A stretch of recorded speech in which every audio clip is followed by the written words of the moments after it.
Now, it must distinguish between a net annuity, a gross annuity, or a self-only annuity. So how are the benefits payments made? Now, a court order can affect 3 types of benefits paid by OPM, and OPM treats each of these 3 independently.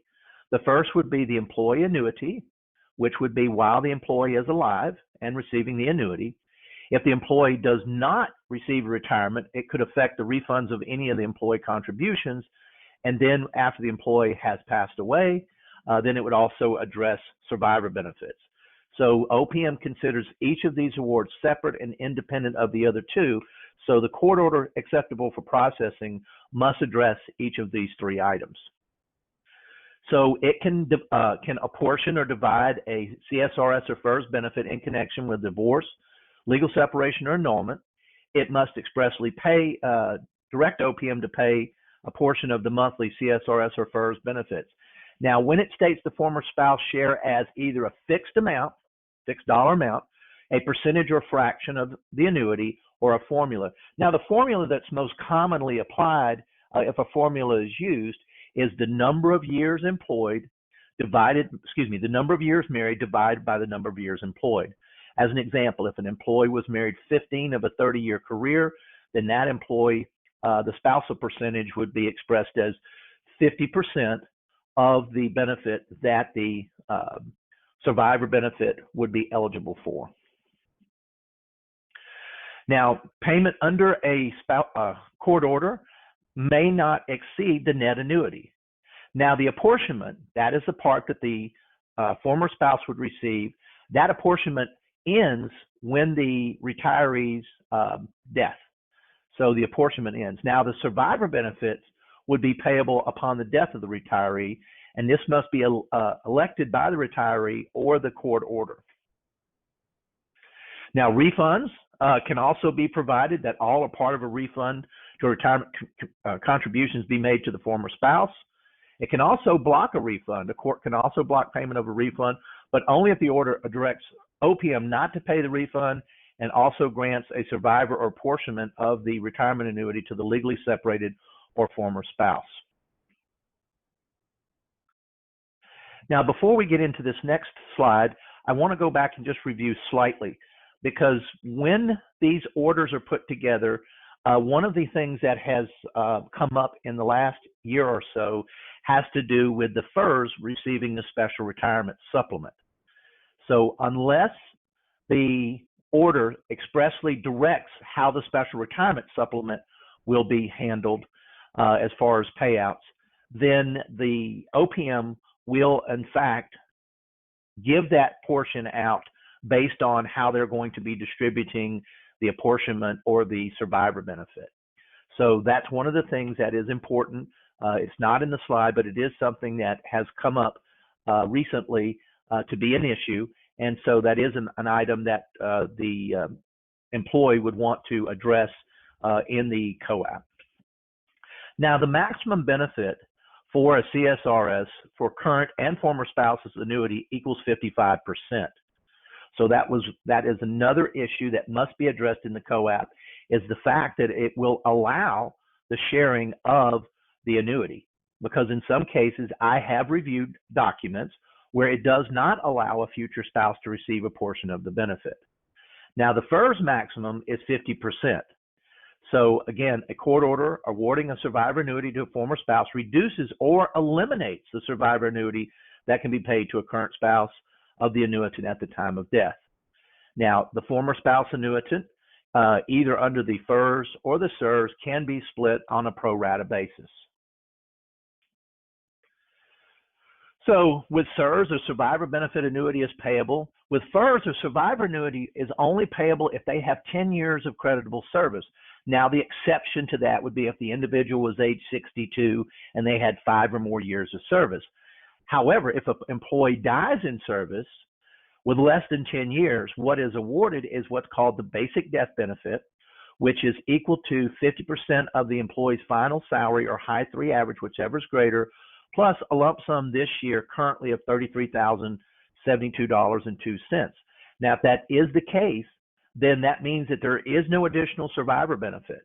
and that would create issues for the continuation of health insurance for a current spouse, not the former spouse. We'll address that here in just a moment. Now, the cost can be apportioned between the employee and the former spouse. If the co-op does not address it, they actually will deduct it from the employee's annuity. So it should direct them how this cost will be reduced. It should also address at what rate that they're basing this on. Is it based upon the employee's salary at the time of divorce, or is it based on the employee's salary at the retirement date? In most cases, the preferred method is to do it at the time of the divorce. Thus, any additional increases in the salary would not be subject to that reduction of the benefit. Now, a court order cannot order a former spouse unless the marriage lasts at least 9 months. A former spouse annuity ends if the former spouse remarries prior to 55 unless the employee and former spouse were married for 30 years. This is another factor that is not conveyed oftentimes to the former spouse. The other thing is that federal law supersedes any state law with respect to the payout of the annuity. So oftentimes people will get remarried prior to 55 and they will claim that they are entitled to a portion of the annuity. However, that tie is severed if they do remarry prior to age 55. Now, if an employee dies, the court order surviving benefit is payable to the former spouse if the employee completed at least 18 months of service while under the CSRS or the FERS coverage. Now, if the employee has been divorced, certified copies of the divorce decree supporting the documents must be accompanied for the survivor application. Now, separated former employees, if they die under the CSRS program prior to receiving a benefit, then there is no survivor annuity. So, for example, if a former employee covered under the Civil Service Retirement System left under a deferred retirement, there would be no payout available to the former spouse. Now, under the FERS, in certain limited conditions, a survivor annuity for a former spouse may be payable if the separated former spouse dies before retirement. Now, that would generally occur if the employee had applied for a postponed annuity. Other than that, if it's a deferred annuity, just like the CSRS, they would not be entitled to a portion of the annuity. Now, annuity employees are subject to the co-op only if all the conditions for the payment of the employee annuity to the former employee have been met, including but not limited to separation from the federal government covered by the FERS or the CSRS retirement system, application for payment of the annuity by the former employee or the former employee's immediate entitlement to an employee annuity. So the bottom line is that a former spouse cannot apply for a benefit under the terms of the co-op unless the employee retires and applies for the benefit or they die. So that is one of the factors. Now, in the private sector, it's different. In the private sector, whenever that employee becomes eligible, regardless of whether or not they begin to draw, they can, in fact, start drawing, but under federal law, they cannot. Now, unless expressly stated, the co-op terminates when the former spouse dies. And what happens in that case is the portion that's being reduced then reverts to the employee.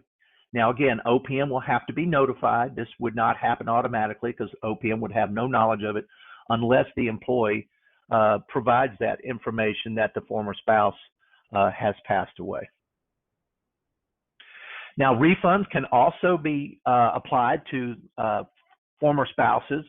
The court order that awards a former spouse annuity based on the service of an employee who is not eligible to retire can include additional instructions to tell OPM what to do if the employee requests a refund of the employee contributions prior to becoming eligible. A court order may order a former spouse a portion of the refund of the employee's contribution or bar payments of the refund of the employee's contributions. Now, the other thing that it may also want to include would be a clause related to sick leave, whether or not the former spouse is entitled to any sick leave, excuse me, I apologize, not sick leave, annual leave that would be paid out. So the cost of a former spouse survivor annuity, basically it lowers the gross annuity available. The cost associated with providing the former spouse must be paid by an annuity reduction. If a former spouse is awarded a portion of the employee annuity sufficient to pay the cost associated with providing the survivor annuity, the former spouse's share may be reduced to pay the cost. So an employee who is in good health can make an insurable election to provide a current spouse with a survivor benefit. See, what happens because of the order of precedence, a former spouse takes precedence over the current spouse. Now, only if the current spouse has consented to an election not to provide a regular current spouse survivor annuity, and this would occur through the selection of the SF 2801, the -2, or for the FERS applying, it's a 3107-2. So again, that goes under the insurable interest clause to provide for a current spouse. So on the applications, both of them would be the box 4 choice, and then the former spouse would be elected to be shared under box number 5. Now, the cost in order to share is based upon the insurable interest clause. So the insurable interest cost basically says that based upon the difference in the age, then the cost to provide that benefit increases in 5-year bands. So if someone were providing a current spousal benefit to a current spouse that was older or the same age or younger, the insurable interest clause says that it's a 10% reduction, and then it increases in 5-year increments at 5% per year. So the next slide is an example of, say, a FERS that was sharing the cost with a current spouse. Their basic annuity calculated at $20,000 using the appropriate FERS annuity formula. The first spouse, because they take precedent over the current spouse, would have a reduction of 10%, in this case, a $2,000 reduction. The reduction for a current spouse in this case is 20%. Now that 20% assumes that that person is 10 but less than 15 years younger. So the cost associated with providing both a current and a former spousal benefit in this case is approximately a 30% reduction. So what it means is that oftentimes a federal employee who is getting a divorce, providing a survivor annuity may not necessarily be the right choice. That, as you can see, can be very costly, particularly if the individual decides they're going to remarry and have both a current and a former spouse in order to provide a benefit for.